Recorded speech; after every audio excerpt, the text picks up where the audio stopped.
नमस्ते। आज एक विषय पर बात जो करनी है हमें, वो इंडिया गठबंधन से जुड़ा हुआ है। देश में आम चुनाव होने वाले हैं 2024 में।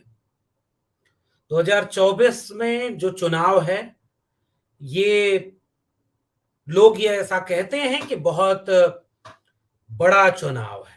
हालांकि हर चुनाव अपने आप में अहम होता है, बहुत कुछ तय करने वाला होता है। उन चुनावों में बहुत कुछ साख पर होता है और हर चुनाव लड़ने वाले लोग या वोट देने वाले नागरिक, नेता और नागरिक दोनों, हर चुनाव को गंभीरता से लेते हैं। मगर फिर भी यह माना जा रहा है कि 2024 का चुनाव बाकी चुनाव की तुलना में और कई गुना ज्यादा अहम है। मसलन इसके पहले शायद 1977 के आसपास जो चुनाव हुए थे, 75 77, उस समय एक बार यह कहा जा रहा था कि हाँ, लोकतंत्र खतरे में है, संविधान खतरे में है। और अब जो चुनाव हुआ है, इस समय जो चुनाव है, इस चुनाव के ठीक आसपास कुछ बहसें चल रही हैं। वो बहसें महंगाई, बेरोजगारी, गरीबी, भूखमरी, बेकारी, पढ़ाई, कमाई, इस सब की तो है ही और जो रहती रही हैं। एक सजग लोकतांत्रिक देश में ये बहसें होनी चाहिए। मगर इनके साथ कुछ और अहम मुद्दे जुड़ गए हैं। मसलन क्या भारत के संविधान को बदल देना चाहिए? क्या भारत का संविधान औपनिवेशिक मानसिकता का है और अब इस देश को नए संविधान की जरूरत है? क्या इस देश को हिंदू राष्ट्र बना देना चाहिए? क्या चुनी हुई सरकारों को विधायक और सांसद खरीद करके, बेच करके कब गिरा दिया जाए, कब पॉलिटिकल पार्टी तोड़ दिया जाए? क्या सरकारी संपत्ति, सरकारी कंपनी, सरकारी शिक्षा, सरकारी रोजगार, सब कुछ प्राइवेट हाथों में बेच दिया जाए? ये कुछ नए मुद्दे 2024 के चुनाव के पहले जुड़ गए हैं। जिस जगह चुनाव आने वाला है वहां ईडी सीबीआई के छापे पड़े, जो विरोध करने वाले नेता हैं, एक्टिविस्ट हैं, कार्यकर्ता हैं, उनके ऊपर मुकदमे और जेल हो जाए। ये कुछ नई चीजें जुड़ गई हैं।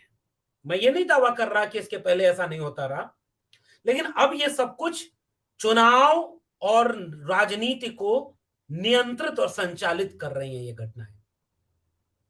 आप नॉर्थ ईस्ट से लेकर के मध्य प्रदेश से लेकर महाराष्ट्र तक चले जाएं तो आपको लगेगा कि आप वोट किसे दे रहे हैं और कौन किधर चला जा रहा है, कौन खरीद गया, कौन बिक गया। उत्तर प्रदेश तक देख लें। यानी कुछ नए संदर्भों के चलते 2024 का चुनाव बेहद अहम हो गया है।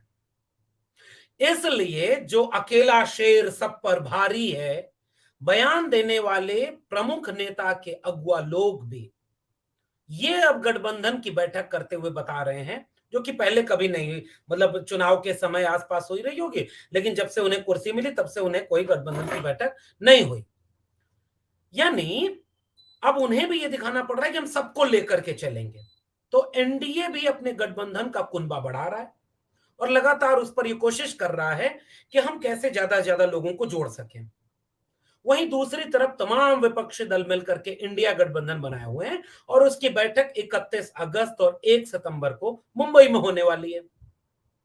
बहुत सारी लोगों की और देश में तमाम लोगों की नजर इंडिया गठबंधन के इस मुंबई की बैठक में है। पहली बैठक बिहार में हुई और निश्चित रूप से बिहार में जब से जेडीयू और आरजेडी की सरकार बनी, वहां कुछ हलचल हुई। नीतीश कुमार और तेजस्वी यादव ने देश भर में घूम करके एक माहौल बनाया, लोगों से मिले और उसका परिणाम यह निकलता है कि पहली बैठक उस गठबंधन के विपक्षी दलों के गठबंधन की बिहार में होती है। वहां कुछ तमाम विपक्षी दल जुटते हैं, कांग्रेस फिर बड़ी भूमिका में आती है और तमाम लोग जुड़ते हैं। दूसरी बैठक बंगलौर में होती है और वहां इसका नाम दिया था इंडिया गठबंधन। और उसके बाद इंडिया गठबंधन में उत्तर प्रदेश के लिहाज से समाजवादी पार्टी, राष्ट्रीय लोकदल, ये दो बड़ी पार्टियां अगर हम कह लें तो ये सीधे सीधे उस गठबंधन का हिस्सा बंगलौर में बनते हैं। पहले गठबंधन से सपा पहली मीटिंग से, और दूसरे में आरएलडी भी शामिल होती है, उसके प्रमुख जयंत चौधरी भी शामिल होते हैं। और तीसरी बैठक 31 अगस्त को मुंबई में होने वाली है, 2 दिन चलेगी, 31 और 1 को। कुछ सूत्रों की माने तो मीडिया में खबर आ रही है कि इस गठबंधन की बैठक को ठीक पहले उत्तर प्रदेश के चुनाव के लिहाज से, और ये बहुत दिलचस्प है, आप इस पर कोई भी अगर सजग नागरिक होगा तो वो जानता है कि चाहे 2014 का चुनाव हो, चाहे 2019 का चुनाव हो, उत्तर प्रदेश में अगर भारतीय जनता पार्टी का गठबंधन 70, 65, 70, 72, 73 सीटें न जीतता तो दोनों बार उनकी केंद्र में इतनी मजबूती से सरकार बनना मुश्किल था। 2019 के चुनाव में सपा और बसपा का गठबंधन हुआ, और गृह मंत्री अमित शाह के बयान को अगर उधार लेकर कहें तो सबसे ज्यादा बेचैनी पूरे देश में 19 के चुनाव में अगर किसी ने पैदा की बीजेपी और उसके गठबंधन के सामने, तो वो सपा और बसपा गठबंधन ने की। उस गठबंधन ने बेचैन करके रख दिया था, लेकिन समीकरण ऐसे बदले, जो अप्रत्याशित गठबंधन था गेस्ट हाउस कांड के बाद से, उत्तर प्रदेश की राजनीति सपा वर्सेस बसपा या बसपा वर्सेस सपा जो भी कह लें, इन दोनों के प्रतिस्पर्धा की रही। लेकिन उसका एक नतीजा ये निकलता था कि एक बार सपा गठबंधन चुनाव जीतता था और सरकार में होता था, तो कभी बसपा, और लगातार ये दोनों आपस में सत्ता में काबिज रहते थे। लेकिन 2017 में जब सपा चुनाव हारती है कांग्रेस से गठबंधन करने के बाद भी, और 19 में जब 14 के चुनाव में 0 सीट पर पहुंच जाने वाली बसपा और 5 सीट पर पहुंच जाने वाली सपा 19 में एक साथ जुड़ते हैं, तो वो बेचैनी पैदा करते हैं। लेकिन वो साध नहीं पाए, सपा और बसपा गठबंधन के लोग अपने वोटर को साध ना सके, और इनका एक बहुत बड़ा तबका वोटिंग का बीजेपी के साथ चला गया, और बीजेपी फिर से सरकार बनाती है। 2024 के चुनाव के लिहाज से भी उत्तर प्रदेश में बहुत कुछ तय होने वाला है कि उत्तर प्रदेश की राजनीति की 80 सीटें ये निर्धारित करेंगे कि 2024 में दिल्ली की कुर्सी पर कौन बैठेगा। आप मध्य प्रदेश में देख लें, कांग्रेस वर्सेस बीजेपी फाइट है, छत्तीसगढ़ में, राजस्थान में, और अधिकांश जगहों पर कांग्रेस लड़ती हुई नजर आ रही है और बीजेपी के सामने चुनौती है। बिहार चले जाएं, झारखंड चले जाएं, तो कांग्रेस गठबंधन में उन पार्टियों, उन क्षेत्रीय दलों के साथ है, जेडीयू, आरजेडी और जेएमएम के साथ, जो सरकार में है। पश्चिम बंगाल में विपक्ष सरकार में है, दिल्ली में विपक्ष सरकार में है, पंजाब में विपक्ष सरकार में है, दक्षिण भारत में स्टालिन जैसा एक स्टॉलवर्ट नेता तमिलनाडु में सरकार में है, केरल में वो सरकार में है, कर्नाटक में फिर से कांग्रेस जीत गई। तो यानी बीजेपी कई क्षेत्रीय दलों में, कई क्षेत्रीय जगहों पर बहुत कमजोर स्थिति में है। सबसे मजबूत अगर बीजेपी आज की तारीख में कहीं है तो वो है उत्तर प्रदेश, और बीजेपी अपनी मजबूती को अगर कायम न रख सकी तो दिल्ली में 24 में सरकार नहीं बना पाएगी, ये भी बीजेपी को पता है। और बीजेपी के मजबूत होने का एक वजह है उत्तर प्रदेश में योगी आदित्यनाथ का चेहरा और कट्टर हिंदुत्व का चेहरा। इसके सामने चुनौती बनकर के कौन खड़ा है? समाजवादी पार्टी, आरएलडी, और अब बनता हुआ उनका कांग्रेस के साथ गठबंधन। ये तो एनडीए इंडिया के साथ है और एक मजबूत विपक्ष का भूमिका निभा रहा है। लेकिन 19 के गठबंधन में 0 से 10 सीट पर पहुंचने वाली बसपा 22 में अलग से चुनाव लड़ती है और बसपा एक विधायक पर रह जाती है।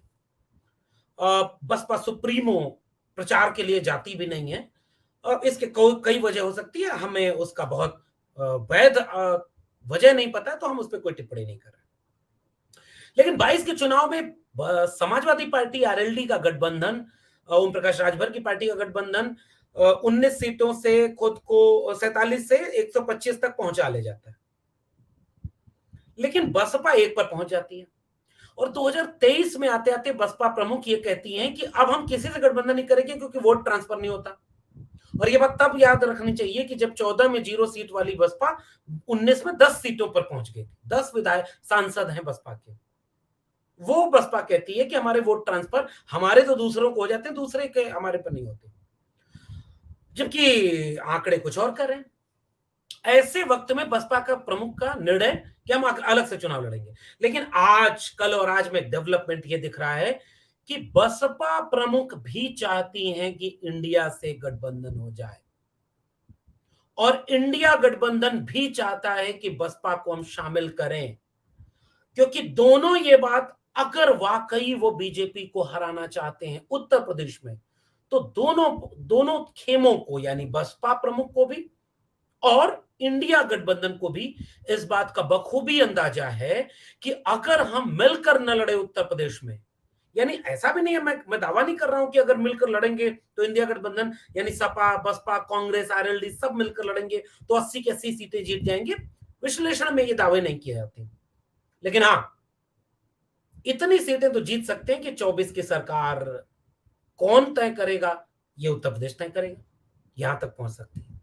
और अगर ये उड़ती उड़ती खबर सही है कि पंजाब में जो सबसे पुरानी पॉलिटिकल पार्टी एनडीए गठबंधन की यानी भाजपा की सबसे पुरानी अलायंस पार्टी है अकाली दल, वह भी अगली बैठक में इंडिया गठबंधन में शामिल होने जा रही है। अगर यह सूचना सही है तो ये इसके संकेत बहुत गहरे हैं।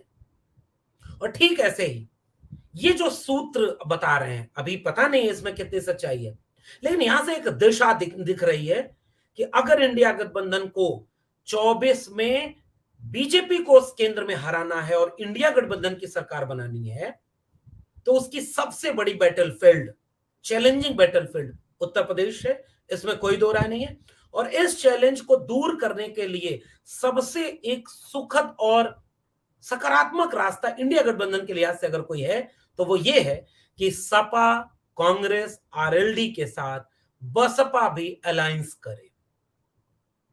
और दीगर बात यह है कि अभी 2-3 दिन पहले बसपा प्रमुख ये घोषणा कर चुकी है कि हम अकेले लड़ेंगे, लेकिन अगर इसका गहरे निहितार्थ निकाले जाए तो समाज भी तो उनका चाहता है कि भाई हमारी नेक्स्ट पीएम कौन हो। अब बसपा के लोग कहते हैं कि भाई इनको प्रधानमंत्री पद का दावेदार बनाइए, तब तो भाई कैसे तय होगा प्रधानमंत्री पद का दावेदार जो सबसे मुखर बीजेपी के सामने चैलेंज बन करके लड़े। आज तो जनता राहुल गांधी को प्रधानमंत्री स्वीकार करने में असहज है अभी, या कोई एक निर्णय नहीं है, या इंडिया गठबंधन में कोई प्रधानमंत्री पद का उम्मीदवार हो गया है, यह भी तय नहीं है। इंडिया गठबंधन ने यह रास्ता निकाला है कि भाई मुद्दों पर चुनाव लड़ेंगे और एक एक राज्य की अलग अलग रणनीति बना करके अभी रणनीति पर काम चल रहा है। अभी ये क्यों कि भाई प्रधानमंत्री पद का उम्मीदवार मत बनाइए, आप चाहते हैं कि नहीं बीजेपी को हराना, जो बीजेपी संविधान बदलने जा रही है, जो बीजेपी आरक्षण खत्म कर चुकी है, जो बीजेपी इस देश में सबसे ज्यादा दलित पिछड़े अल्पसंख्यक और आदिवासियों पर अत्याचार का इतिहास रच चुकी है, जो बीजेपी सरकारी शिक्षा सरकारी नौकरी सब कुछ बेच चुकी है। अगर उस बीजेपी को हराना चाहते हैं तो आप ऐसी शर्त रखेंगे जिससे दोनों लोगों को मैं कह रहा हूं, इंडिया गठबंधन भी ऐसी शर्त रखे जिससे वो बसपा को अपने खेमे में ला सके। मसलन एक उड़ती खबर ये आ रही है कि 40 सीटें बहुजन समाज पार्टी की तरफ से डिमांड की जा रही है। ये सब सूत्रों के जरिए कुछ खबरें होती हैं, हम इसका एनालिसिस करें। यानी अगर हम पिछले गठबंधन 19 के चुनाव की बात करें, जब सपा और बसपा गठबंधन हुआ था तो भी सपा से ज्यादा सीटें बसपा के पास थी और उनकी शर्तों की सीटें थी, यानी जो बसपा ने तय कर ली कि इन सीटों पर हम लड़ेंगे, बाकी पर आप लड़ो।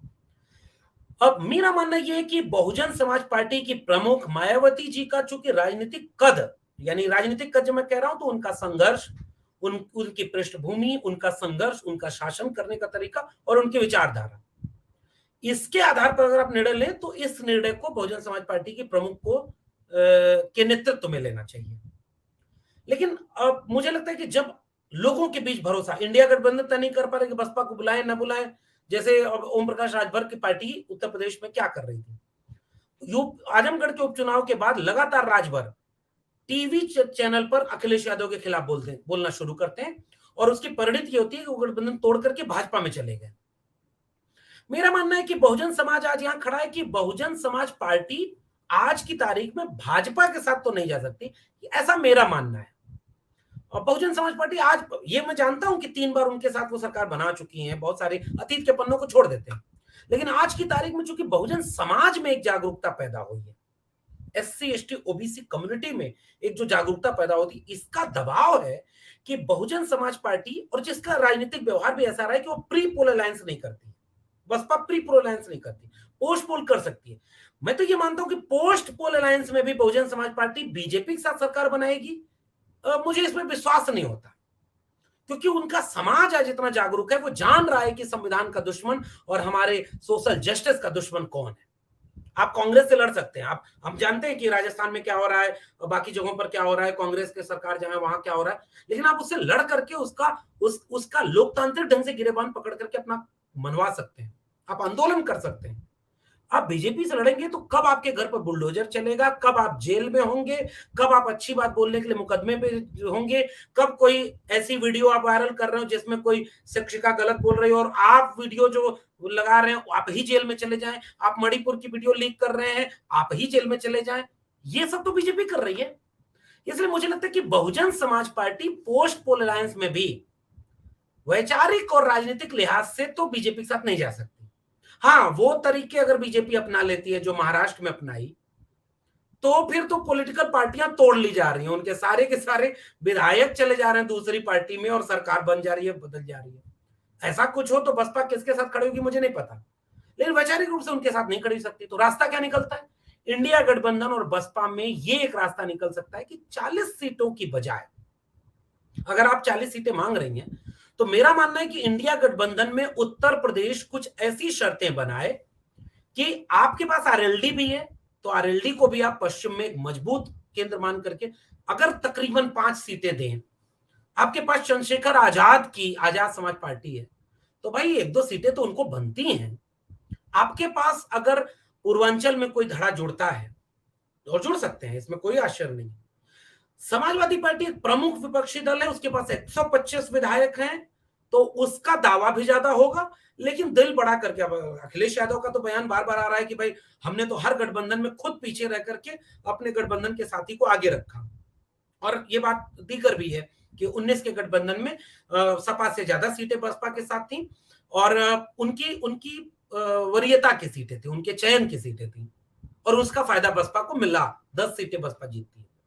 लेकिन इस बार एक बराबरी की टेबल पर बैठ करके एक संतुलन बना करके सपा और बसपा को आपस में तालमेल बना करके, और जिसमें इंडिया गठबंधन के बाकी धड़े एक तालमेल बनवाए कि भाई आपके जीतने का प्रतिशत इतना है तो आप इतनी सीटें लें, आपके विधायक इतने, आपके सांसद इतने, तो इसके लिहाज से आप 30 से 35 के बीच में कोई संख्या सपा चुन ले, तो बसपा चुन ले, 35 से 40 के बीच में कोई सपा चुन ले, और बाकी 10 सीटों के आसपास कांग्रेस, आरएलडी और बाकी लोगों को जोड़ने के लिए रखा जाए। अगर ऐसा कोई सूत्र बनता है तो मेरा मानना है कि उत्तर प्रदेश में बीजेपी 2/3 से ज्यादा सीटें हार सकती है। और इस पर अगर ठोस रणनीति बना करके, कोई ये रिजिड ना हो कि भाई हम बड़े नेता हैं, भले हमारे पास सांसद कम है, विधायक कम है, फिर भी हमें आगे रखिए, इस वाली जिद को छोड़ करके, हमारा संघर्ष का इतिहास बहुत बड़ा है, हमारा ये वो है, इससे तो भाई कांग्रेस को किसी से गठबंधन नहीं करना चाहिए। लेकिन कांग्रेस को भी पता चल गया ना भाई कि उत्तर प्रदेश में अगर कांग्रेस को गठबंधन करना है तो कांग्रेस को सपोर्टिंग स्टेज में होना चाहिए, बिहार में कांग्रेस सहायक भूमिका में रहे। वैसे ही मुझे ऐसा मानना है कि समाजवादी पार्टी आरएलडी को आगे रख करके, बसपा को बराबर पर रख करके, कांग्रेस को सहयोग पर रख करके उत्तर प्रदेश में अगर इंडिया गठबंधन कोई खेल खिला सकता है, और अभी हड़बड़ी है, मेरा मानना है कि बसपा अभी अलायंस में आए इसकी उम्मीद कम है। चुनाव करीब आते आते अगर एक बेहतर तालमेल बना तो बसपा इंडिया गठबंधन का हिस्सा हो सकती है, क्योंकि समाज चाहता है, क्योंकि संविधान को मानने वाले लोग चाहते हैं, क्योंकि बसपा को भी पता है कि कब उसका हश्र शिवसेना या शरद पवार की पार्टी राष्ट्रीय कांग्रेस पार्टी की तरह, राष्ट्रवादी कांग्रेस की तरह कर दिया जाएगा। इसके खतरे तो खूब हैं। इसलिए अगर बीजेपी को 24 में हराना है तो मुझे लगता है इंडिया गठबंधन को, बसपा को, दोनों को नए सिरे से विचार करना होगा, जिसके कुछ संकेत उभरते दिख रहे हैं। अगर ये इस दिशा में कुछ आगे बढ़ा तो 24 में इंडिया गठबंधन एनडीए पर बहुत भारी पड़ने वाला है, ऐसा मेरा मानना है। अगर इस तालमेल में हम साथ नहीं खड़ा कर पाए, मतलब इंडिया गठबंधन के लोग अगर इस तालमेल में बसपा और सपा, आरएलडी, कांग्रेस सब एक प्लेटफॉर्म पर नहीं खड़े हो पाए, और लगा कि बसपा का टिकट वितरण वही होगा, भाई देखिए कोई भी क्या होगा, जहां मुस्लिम बहुल सीटें हैं वहां पर अगर गठबंधन मुस्लिम कैंडिडेट खड़ा कर रहा है, दूसरी तरफ से भी मुस्लिम आ गया, या गठबंधन ने अमुक जाति का कैंडिडेट खड़ा किया, दूसरी तरफ भी वही जाति कैंडिडेट आ गया, तो फिर तीसरा तो बड़े आराम से जीतेगा। बाकी काम वो कर ही रहे। बीजेपी तमाम जातियों को जो कि उनको गाली तक देते हैं बीजेपी को, उनको भी अपने में मिला ली। तो भाई आप लोग भी तो दिल बड़ा नहीं करेंगे तो फिर मिला नहीं पाएंगे, अगर नहीं मिला पाए तो फिर मुश्किल होगी। आपको ये बातचीत कैसी लगी नीचे कमेंट बॉक्स में जरूर बताइएगा। फिर मिलते हैं किसी और वीडियो के साथ। तब तक के लिए बहुत बहुत धन्यवाद।